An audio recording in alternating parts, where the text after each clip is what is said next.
भवानी गाजे, काळ जात राहती आमच्या रक्तातून वाहती राजे, काळ जात राहती आमच्या रक्तातून वाहती राजे. तुफान गरजतो आग ओकतो, तुफान गरजतो आग ओकतो वाघ मराठी माझा, तुफान ओकतो आग गरजतो वाघ मराठी माझा.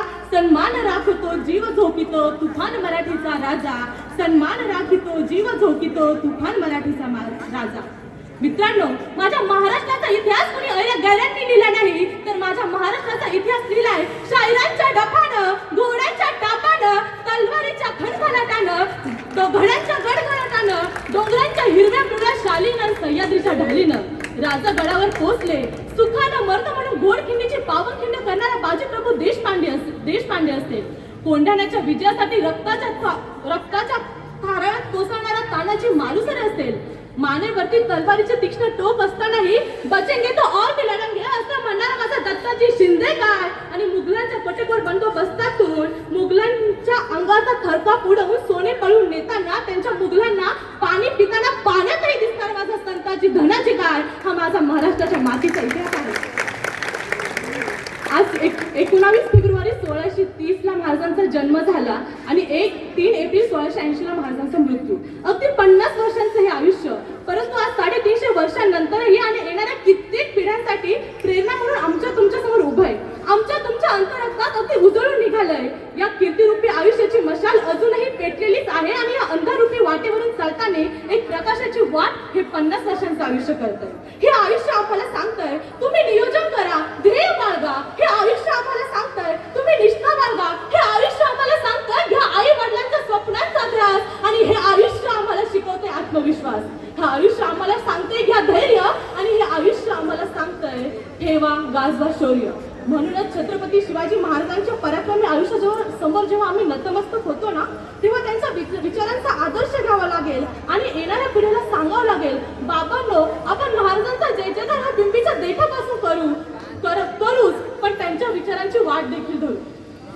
फक्त 4थीच्या पुस्तकापर्यंतच माझ्या महाराजांच्या मातीचा इतिहास सीमित नसावा, तर तो KG पासून तर UG पर्यंतच्या प्रत्येक विद्यार्थ्यांनी अपनावा, अभ्यासावा. हा माझ्या महाराष्ट्राच्या मातीचा इतिहास आहे. मित्रांनो, आज आपण चौकात पाहिलंच असेल, छत्रपती शिवाजी महाराजांची जय असे सगळेच नारे देतात. मग ती सामान्य जनता असो, तुम्ही आम्ही असो, किंवा एखादा राजकीय पक्ष. परंतु प्रत्यक्षात त्यांनी महाराजांचे विचार बाळगले आहेत का? आपल्यापैकी किती लोकांची नीतिमत्ता ही महाराजांसारखी साफ आहे? इथे बसलेल्या किती लोकांच्या मनी हे एकदम निस्वार्थी भावना बाळगून इथे उभे आहेत? खरं तर यावरील प्रश्नांची उत्तरे ही तुमच्या किंवा माझ्याकडून अपेक्षित आहेच नाही, किंबहुना ही पडताळून पाहण्याची देखील गरज आहे. माझ्या महाराजांचं राहणीमान अगदी साधं सुद्धा होतं, पण त्यांची विचारसरणी मात्र उच्च होती.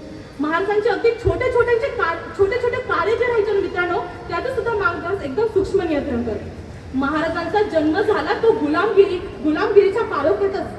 सभोवताली अन्याय, अत्याचाराचं आणि भीतीचं साम्राज्य उभं असतानाही त्या काळोख्यात एक ठिणगी पेटली, आणि ती ठिणगी होती स्वराज्याच्या स्वप्नांची. राजाने लहानपणीच ठरवलं होतं, ही भूमी कोणत्या परकीय सत्तेची भूमी नाही, तर परकीय सत्तेच्या गुलामात राहणार नाही, तर ही भूमी माझ्या मायेची भूमी आहे, माझ्या आईची भूमी आहे. आणि आज आपण जेव्हा छोट्या अपयशाने पोहोचून जातो ना, तेव्हा महाराज आपल्याला सांगता की समोर कितीही मोठा शत्रू आला, किती बलाढ्य शत्रू आला, तरी आपल्या धैर्याच्या आणि बुद्धीच्या जीवावर आपण त्यांना पराभूत करू शकतो. आपल्याला हे महाराजांचं शिवचरित्र शिकवतं स्त्री सन्मान. शत्रूच्या स्त्रीलाही सन्मानाला परत पाठवणारा हा राजा खरंच आजच्या पिढीने मनात कोरावा असाच होता. महाराजांनी केवळ तलवारीने स्वराज्य जिंकलं नाही, तर त्यांनी त्यांच्या युद्धाच्या बळावर, हिमतीच्या जोरावर हे स्वराज्य उभं केलं. या महाराजांनी तलवारीचा उपयोग हा सत्ता मिळवण्यासाठी केलाच नव्हता, तो केला होता रयतेसाठी, जनतेसाठी, त्यांच्या सुखासाठी. शिवरायांचा इतिहास हा केवळ पाडावर मर्यादित न राहता तो प्रत्येकाच्या हृदयातून घडावा. महाराजांचे विचार हे प्रत्येकाच्या रक्तातून सळसळून निघावेत आणि शिवरायांचं, बहुजनांचं, गोरगरिबांचं आणि समानतेचं असं स्वराज्य अस्तित्वात यावं, हाच माझा आशा. माझ्या शिवबाचं एक राज्य होतं, स्वर्गाहूनही सुंदर असं स्वराज्य होतं. सुख शांती समाधान नांदत होतं जिथं, सुख शांती समाधान नांदत होतं जिथं, असं ते एक बहुजनांचं राज्य होतं. जाती धर्म पंथांचा भेदभाव नव्हता, न्याय सर्वांसाठी मात्र एक समान होता. जाती धर्म पंथांचा भेदभाव नव्हता, न्याय सर्वांसाठी एक समान होता.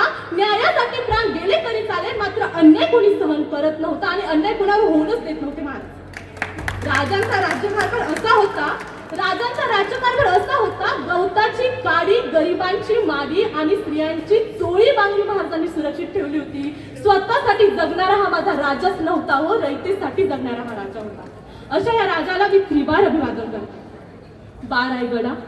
बा रायगडा, देशील का रे माझा राजा मला परत? राज, इथं आम्ही लेकी बाळी सुरक्षित नाही हो. हा अत्याचार अन्याय आता आम्हाला सहन होत नाही. राज, द्याल का हो आम्हाला न्याय? राज, द्याल का हो आम्हाला न्याय? सांगा, पुन्हा भेटेल का हो आम्हाला तुमचं स्वराज्य?